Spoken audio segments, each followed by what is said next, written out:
قسمت 6. روح گم شده. مت روبروی آنها نشسته بود، اما او دیگر همان مت همیشگی نبود. چشمانش خالی از نور و زندگی بود، انگار که روحش در تاریکی این خانه گم شده بود. بچه‌ها نمی‌توانستند حرکت کنند. وحشت آنها را در جای خود میخکوب کرده بود. جان با صدای لرزان زمزمه کرد: مت، این تویی؟ اما پاسخی نیامد. تنها سکوت سنگینی بود که قلب‌ها را فشرده می‌کرد. مت دیگر نمی‌توانست همان دوستی باشد که همیشه می‌شناختند. مت دوباره دهان باز کرد. صدای او سرد و ناآشنا در فضا پیچید. This is no longer ours.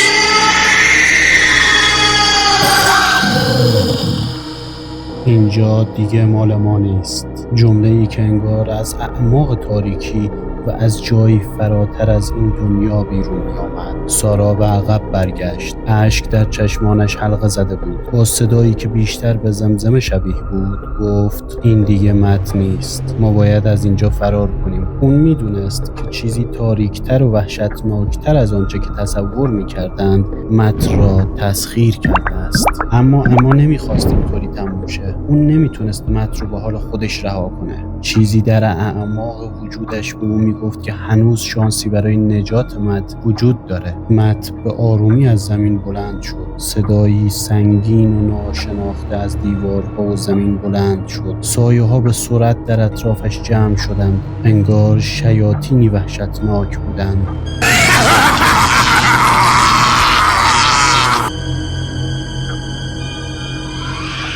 دیگه خبری از اون پسری که میشناختن نبود. جان با تردید و نگرانی قدمی به جلو برداشت. دستش را به سمت مت دراز کرد و به آرومی به اون گفت: مت، ما اینجاییم، تو رو تنها نمیذاریم. اون امیدوار بود که این حرفا بتونه مت رو به هوش بیاره. برای لحظه ای چشمان مت به حالت عادی برگشت. او به جان نگاه کرد و با صدای ضعیف و پر از ناامیدی گفت: کمکم کنید، من نمیتونم فرار کنم. اون هنوز در اعماق این تاریکی گرفتار بود، اما تاریکی اجازه نداد مت دوباره به دنیای اونا برگرده. سایه‌ها دوباره اونو در بر گرفتن.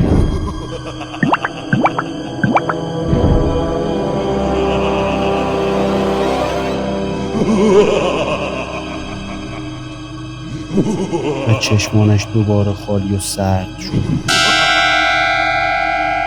با صدایی ترسناک و ناآشنا زمزمه کرد: شما هم به زودی از ما میشوید. جان دیگه نمیتونست منتظر بمونه. وحشتی عمیق وجودش رو فرا گرفته بود. اون به سرعت به سمت بقیه برگشت و فریاد زد: باید فرار کنیم. بچه‌ها با وحشت به سمت در خروجی اتاق دویدن.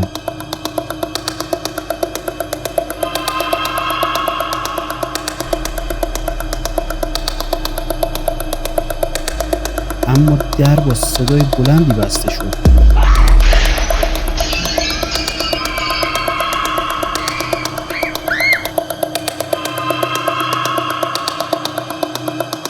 سایه‌ها از دیوارها بیرون می اومدن و اطرافشون رو پر می کردن.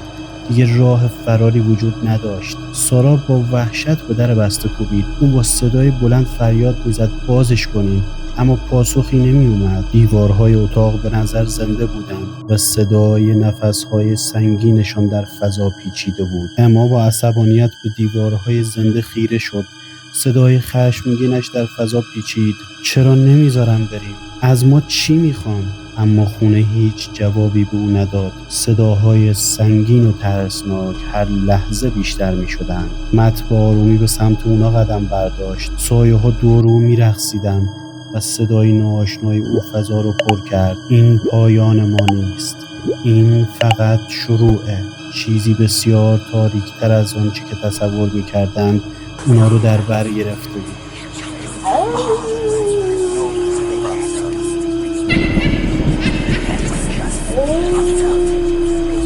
بچه‌ها به دنبال راهی برای فرار می‌گشتند، اما انگار توی اون اتاق زندانی شده بودند. جان به سرعت به عقب برگشت و با صدای ضعیفی زمزمه کرد: باید راهی پیدا کنیم، باید فرار کنیم.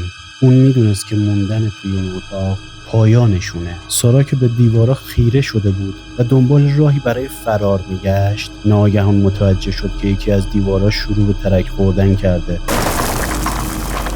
با صدای بلند فریاد زد: اونجا شاید بتونیم از اونجا فرار کنیم. جان با امیدی تازه به سمت دیوار دوید و با تمام قدرت به اون ضربه میزد. اما توی اون اتاق یه چکش پیدا کرد و به سرعت اونو برداشت و به جان داد. جانم با تمام زور و قدرتی که داشت و با تمام وحشتی که دنبالش بود داشت سعی میکرد که اون دیوار رو خراب کنه و بتونن از اون دیوار راهی برای فرار به بیرون پیدا کنه. آیا این دیوار راه نجات اونه؟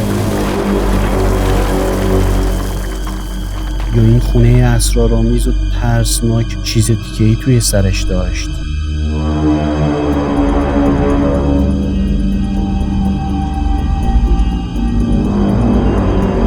چیزی تاریک‌تر از اون چه که انتظار می‌رفت.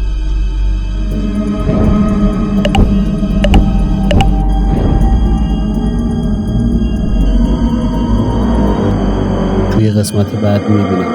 لایک و کامنت و سابسکرایب فراموش نشه لطفا. خداحافظ.